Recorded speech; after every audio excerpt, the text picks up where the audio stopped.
Good morning students.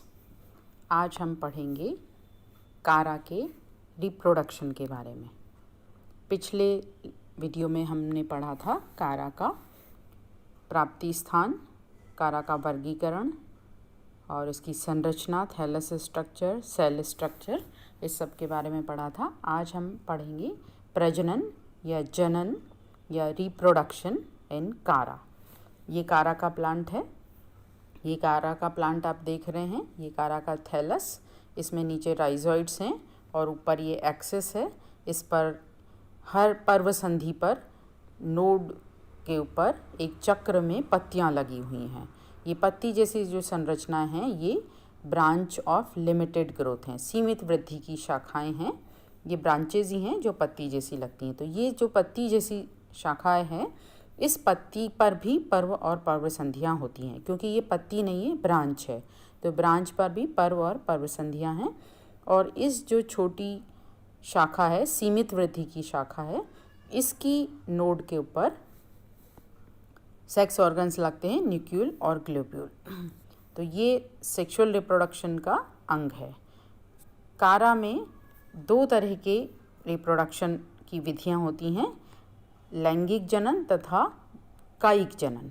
लेकिन अलैंगिक जनन पूर्णतः अनुपस्थित होता है। अलैंगिक जनन जो बीजाणुओं के द्वारा होता है, स्पोर्स के द्वारा होता है, जूस्पोर, प्लानोस्पोर के द्वारा होता है, वो इसमें अनुपस्थित होता है। कारा में सिर्फ दो प्रकार का जनन मिलता है, कायिक जनन तथा लैंगिक जनन। अलैंगिक जनन का अभाव होता है। तो सबसे पहले हम पढ़ेंगे वेजिटेटिव रिप्रोडक्शन, कायिक जनन। कायिक जनन मात्र पौधे पर ही कई कोशिकाओं की अतिवृद्धि हो जाती है, आउटग्रोथ हो जाती है, उससे ये होता है। तो जैसे अमाइलम स्टार मुख्य अक्ष की निचली पर्वसंधियों पर परिवर्धित कोशिकाओं का समुच्चय, एक ग्रुप है जो तारे के समान आकृति का होता है और इसके अंदर बहुत सारा अमाइलम स्टार्च भरा होता है। तो इस तरह से ये जनन का काम करती हैं। ये अमाइलम स्टार्च जो भरा हुआ है ये मात्र पौधे से अलग हो जाता है और इसके अंकुरण से नया प्लांट बनता है। ये अमाइलम स्टार्च है। इसमें कोशिकाओं का अरेंजमेंट, बहुत सारी कोशिकाएं आप ये देख रहे हैं, अमाइलम स्टार है और इसमें जैसे नोड, इंटरनोड होती हैं, ऐसे ही होता है और ये अलग हो जाता है मात्र पौधे से, तो नया पौधा बन जाता है। दूसरा तरीका है जनन का। अलग अलग जातियों में अलग अलग तरीके से जनन होता है। एक से अधिक प्रकार से भी एक जाति में जनन हो सकता है। तो पत्र प्रकलिकाओं के द्वारा, बल्बिल्स के द्वारा भी ये जनन होता है। ये पत्र प्रकलिका हैं, ये दिखा रखी हैं, स्टेम के ऊपर हो सकती हैं ये, या ये जड़ के जो राइजोइड हैं, राइजोइड के ऊपर भी होती हैं ये। तो इनको रूट बल्बिल कहते हैं या स्टेम बल्बिल कहते हैं, क्योंकि यहाँ स्टेम और रूट, तो ट्रू रूट और स्टेम नहीं होता है, क्योंकि यहाँ जाइलम फ्लोएम अनुपस्थित होता है, इसलिए हम ट्रू रूट और लीफ नहीं कहते हैं। लेकिन ये दिखने में रूट और लीफ जैसे हैं, इसलिए हम इसको बोल देते हैं, और पत्ती जैसे भी हैं तो यहाँ पत्ती हम कह देते हैं इसको। तो यहाँ जैसे स्टेम के ऊपर ये, इसमें बहुत सारी कोशिकाएं होती हैं और बहुत सारा रिजर्व फूड मटेरियल होता है, और ये जब मेन प्लांट से अलग हो जाती हैं तो ये अंकुरित होकर नया पौधा बना देती हैं। जैसे इसमें ये दिखाई दे रही है आपको, नया पौधा बनना स्टार्ट हो रहा है, तो ये अलग होके नया पौधा बना देती हैं। कुछ ये अनियमित पत्र प्रकलिका हैं। अब ये जैसे इसमें देख रहे हैं, इसमें कुछ कोशिकाओं के गुच्छे हैं, तो बाहर एक कोई पूरी बॉडी नहीं बन रही है, ये अलग अलग कोशिकाओं के गुच्छे हैं। ये गुच्छे जब अलग अलग हो जाते हैं, निकल जाते हैं, इसके अंदर बहुत सारा रिजर्व फूड मटेरियल होता है, संचित भोजन होता है। तो ये पैरिनेटिंग स्ट्रक्चर का भी काम करती हैं और नया जो डेवलपिंग जो पौधा होता है उसको भोजन प्रदान करती हैं, जब तक कि वो खुद अपना फोटोसिंथेसिस करके नया भोजन नहीं बनाने लग जाए और उसके खुद के राइजोइड वगैरह विकसित नहीं हो जाएं और वो खुद अपना जल लवण अवशोषण कर ले और भोजन बना सके। तो इन जो कायिक जनन की जो संरचनाएं हैं उसमें बहुत सारा संचित भोजन होता है। इसके अलावा एक और तरीका है कायिक जनन का, सेकेंडरी प्रोटोनिमा के द्वारा द्वितीयक प्रोटोनिमा। तो ये मेन जो पौधा है वो भी एक प्रोटोनिमा के द्वारा विकसित होता है। प्रोटोनिमा की एक साइड ब्रांच के रूप में विकसित होता है, यानी सीधा ही मेन पौधा विकसित नहीं हो जाता है जैसे ऊसपोर के अंकुरण से होता है। तो एक तंतु जैसा बनता है, उस तंतु की लेटरल ब्रांच से ये विकसित होता है। तो ऐसे ही उस तंतु की जो नीचे की पर्वसंधियाँ होती हैं उससे एक और तंतु निकल जाता है और वो मेन प्लांट की तरह से काम करता है और वो मात्र पौधे से अलग हो जाता है और एक नया पौधा बना देता है। तो इसको सेकेंडरी प्रोटोनिमा कहते हैं। सेकेंडरी प्रोटोनिमा ये आपको दिखाई दे रही है इसमें। तो ये भी एक फिलामेंट है। प्रोटोनिमा मतलब primitive filament. Proto means primitive, nema means filament. तो ये प्रोटोनिमा है। इसकी जो नीचे की जो नोड है उससे लेटरल आउटग्रोथ के रूप में ये प्लांट विकसित हो जाएगा। तो इस तरीके से ये जो प्रोटोनिमा हैं वो राइजोइड से भी निकल सकते हैं या कुछ डोरमेंट एपिसेस होते हैं, शीर्ष होते हैं, प्रसुप्त शीर्ष, उनसे भी निकल सकते हैं, या मेन जो प्लांट है उसकी पर्वसंधि से भी निकल सकते हैं। तो इस तरह से कायिक जनन होता है कारा में अमाइलम स्टार के द्वारा, पत्र प्रकलिकाओं के द्वारा, अनियमित पत्र प्रकलिकाओं के द्वारा और द्वितीयक तंतु के द्वारा। लैंगिक जनन।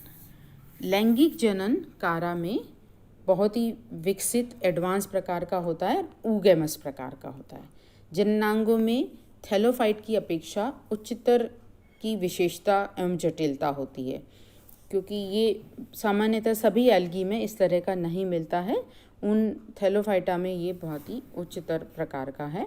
जननांग सीमित वृद्धि की शाखाओं की पर्वसंधियों पर उत्पन्न होते हैं। जैसे अभी आपको चित्र में दिखाया था, सीमित वृद्धि की शाखाएं जो पत्ती जैसी होती हैं उनकी पर्वसंधियों पर, नोड के ऊपर ये जननांग न्यूक्यूल और ग्लोब्यूल विकसित होते हैं। इनको नग्न आँखों से भी देखा जा सकता है। थोड़े ये बड़े होते हैं साइज़ में, कुछ के होते हैं, कुछ मिलीमीटर, तो देख सकते हैं। मेल रिप्रोडक्टिव ऑर्गन को ग्लोब्यूल कहते हैं और फीमेल रिप्रोडक्टिव ऑर्गन को न्यूक्यूल कहते हैं। ये एक साथ ही एक ही नोड पर बिल्कुल पास पास लगे हुए होते हैं, एकदम सानिध्य में होते हैं।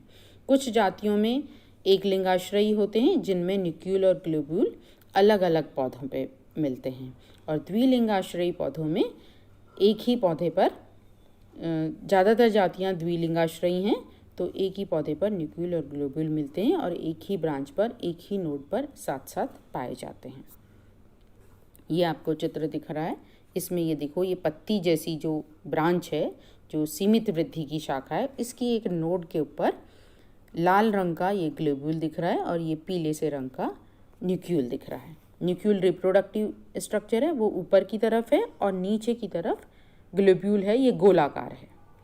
तो गोलाकार और अंडाकार ये दो स्ट्रक्चर हैं, पीली और लाल रिप्रोडक्टिव स्ट्रक्चर, जिनको पीले वाला जो फीमेल है इसको न्यूक्यूल कहते हैं और लाल वाला मेल है, गोलाकार है, इसको नर जनन अंग है। ये पुंधानी या ग्लोब्यूल, तो एंथ्रीडिया या मेल रिप्रोडक्टिव स्ट्रक्चर को यहाँ ग्लोब्यूल कहते हैं। परिपक्व पुंधानी एक बड़ी खोखली गोलाकार पीली या चमकीली लाल रंग की 1 mm डायमीटर की संरचना होती है। तो ये आप देखिए, ये इस तरह से ये चित्र में दिखाया है। तो ये गोला है, एकदम गोला, जो खोखला है, अंदर इसके अंदर स्पर्मेटोजिनस फिलामेंट्स हैं, ये फिलामेंट से भरा हुआ होता है। ये पर्वसंधि की एडेक्सियल सतह पर, अभ्यक्ष सतह पर व्रंत से जुड़ी रहती है। व्रंत ग्लोब्यूल के अंदर तक धंसा रहता है। ये व्रंत देख रहे हैं पीले रंग का, ये पेडिसल, ये अंदर तक धंसा हुआ है। इसके खोखले गोले की बाहरी भित्ति 8 पास पास संलग्न वक्र अवतली तल कॉनकेवो कॉन्वेक्स कोशिकाओं की बनी होती है। इन्हें शील्ड सेल्स भी कहते हैं। तरुण पुंधानी में इन कोशिकाओं में क्लोरोप्लास्ट होता है, लेकिन परिपक्व पुंधानी में क्लोरोप्लास्ट नष्ट होकर कैरोटीन की मात्रा अधिक हो जाती है इसमें, तो नारंगी लाल रंग का ये दिखाई देता है। हर जो शील्ड सेल है, जो 8 शील्ड सेल होती हैं, सबसे बाहर आउटर मोस्ट जो लेयर है उसमें 8 शील्ड सेल हैं। हर शील्ड सेल के मध्य में एक रॉड शेप की मैन्यूब्रियम कोशिका होती है और उस मैन्यूब्रियम कोशिका से संलग्न होती है प्राइमरी कैपिटुलर कोशिका। प्राइमरी कैपिटुलर कोशिका को हेड सेल या मुंडक कोशिका भी कहते हैं। तो ये जो मुंडक कोशिका है, इससे फिर सेकेंडरी मुंडक कोशिकाएं लगी होती हैं। हर एक मुंडक कोशिका से 6 सेकेंडरी मुंडक कोशिकाएं लगी होती हैं और उन सेकेंडरी मुंडक कोशिकाओं से फिर एंथेरिडियल फिलामेंट जुड़े रहते हैं। और एंथेरिडियल फिलामेंट में बहुत सारी सेल्स होती हैं, एक कतार में होती हैं। 5 से 200 तक कोशिकाएं इसके अंदर एक लाइन में लगी होती हैं और हर कोशिका से एक एंथेरोजाइड बनता है, द्विकशाभिकी एंथेरोजाइड। तो ये आप संरचना देखें इसमें, इसका आप विकास किस तरह से होता है इसमें आपको और अच्छी तरीके से समझ में आएगा। ये एंथेरिडियल सेल है,